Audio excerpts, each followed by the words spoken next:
నమస్కారం.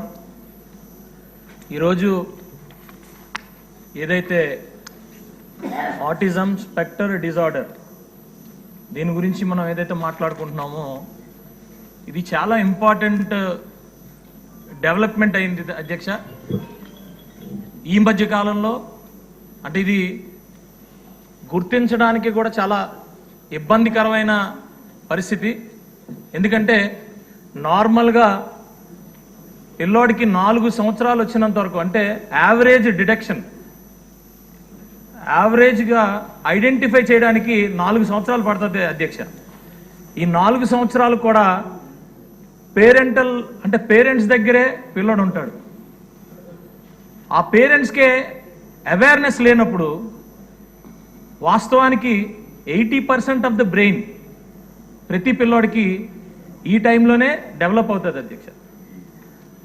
మనం పేరెంట్స్ దాన్ని ఐడెంటిఫై చేసుకోవడానికి కనీసం 4 సంవత్సరాలు పిల్లోడికి ఏజ్ వచ్చినంత వరకు తెలియట్లేదు అధ్యక్ష.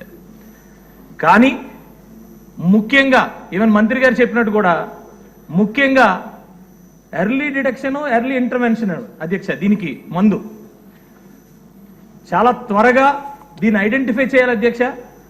ఐడెంటిఫై చేసిన వెంటనే దీనికి కావాల్సిన థెరపీస్ ఇవ్వాల్సిన పరిస్థితి అయితే ఉంది అధ్యక్ష. అయితే మంత్రి గారు అయితే క్వశ్చన్స్ ఆన్సర్ అయితే చేశారు, కానీ వాస్తవానికి ఇదొక నెగ్లెక్టెడ్ థింగ్ అధ్యక్ష. నెగ్లెక్షన్ ఎందుకు వస్తుందంటే మనం గ్రామాల్లో కానీ సొసైటీలో కానీ పిల్లలు మా పిల్లోడు ఇలా అని చెప్పుకోలేని పరిస్థితి అధ్యక్ష. సింపుల్గా నేను వాడొచ్చో వాడుకోదో తెలీదు. ఇది నా ఫస్ట్ క్వశ్చన్.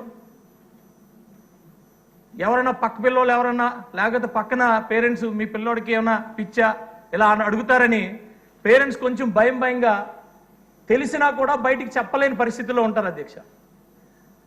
ఇది ఎందుకు నేను ఈ క్వశ్చన్ తీసుకున్నానంటే మనం పోలియో కానీ అనేకమైన వ్యాధుల్ని మనం పూర్తిగా నిర్మూలించామనే చెప్పచ్చు. కొన్ని విషయాల్లో గవర్నమెంట్ ఒక ఇంటర్వెన్షన్తో గవర్నమెంట్ అందులో పూర్తిగా మరి దాని సహకారంతో ఈ రోజు వరకు పోలియో అయితే చాలా వరకు తగ్గించాం అధ్యక్ష.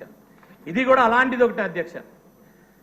వాస్తవానికి చెప్పాలంటే అధ్యక్ష, నేను క్వశ్చన్ వేసినప్పుడు ఇది 20% మెడికల్ 80% ఎడ్యుకేషన్ సంబంధించిన క్వశ్చన్ అధ్యక్ష. ఎందుకంటున్నానంటే ఇప్పుడు మంత్రి గారు చెప్పినట్టు భవిత సెంటర్లో అలాగే హాస్పిటల్స్లో చాలా పెద్ద ఆన్సర్ ఇవ్వడం అయితే జరిగింది అధ్యక్ష. వాస్తవానికి చట్టాల గురించి కూడా మరి వివరణ ఇవ్వడం జరిగింది అధ్యక్ష. వాస్తవానికి సెంట్రల్ గవర్నమెంట్ నుంచి కూడా చాలా చట్టాలు ఉన్నాయి, అలాగే సపోర్ట్ ఉంది, కానీ గ్రౌండ్ లెవెల్ వరకు వెళ్ళట్లేదు అధ్యక్ష. దీనికి ప్రధానమైన కారణం ఈరోజు నేను ఈ క్వశ్చన్ వేయడానికి కారణం కూడా ముఖ్యంగా అవేర్నెస్ దీని మీద చాలా విపరీతంగా చేయాలి అధ్యక్ష. ఇదే మంత్రి గారు 19 కోవిడ్ పాండమిక్ తర్వాత దీని మీద ఎక్కువగా అయ్యిందని చెప్తున్నారు అధ్యక్ష. వాస్తవానికి ఆటిజం స్పెక్ట్రమ్ ఇది ఒక డిజార్డర్, ఇది స్పెక్ట్రమ్ డిజార్డర్ అధ్యక్ష. రకరకాలుగా ఉంటారు పిల్లలు. వీళ్ళని తొందరగా ఐడెంటిఫై చేసుకోవాలి అధ్యక్ష. ఐడెంటిఫై చేసుకోగలిగితే అంటే ఇది వ్యాధి కాదు అధ్యక్ష, ఇది ఇంటలెక్చువల్ థింగ్ అండి అధ్యక్ష. ఐన్స్టైన్కి కూడా ఆటిజం ఉంది అధ్యక్ష. బల్బును కనుక్కున్న ఆయన కూడా ఆటిజం ఉంది అధ్యక్ష. వీళ్ళంతా చాలా ఫోకస్డ్గా ఉంటారు అధ్యక్ష. ఒకరికి చాలా వ్యత్యాసాలు ఉంటాయి అధ్యక్ష.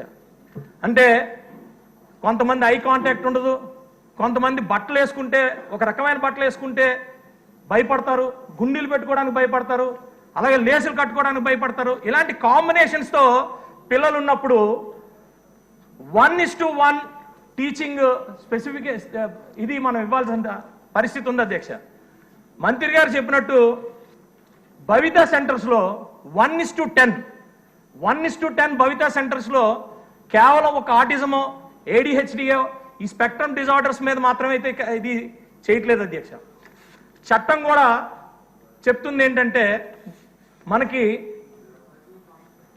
చట్టం చెప్తుంది కూడా నార్మల్ స్కూల్స్లో కూడా ఈ పిల్లల్ని పంపించడానికి చట్టం హక్కు ఉంది అధ్యక్ష. కానీ ఈరోజు నార్మల్ స్కూల్స్కి అది గవర్నమెంట్ స్కూల్స్ అవనివ్వండి, లేకపోతే ప్రైవేట్ స్కూల్స్ అవనివ్వండి,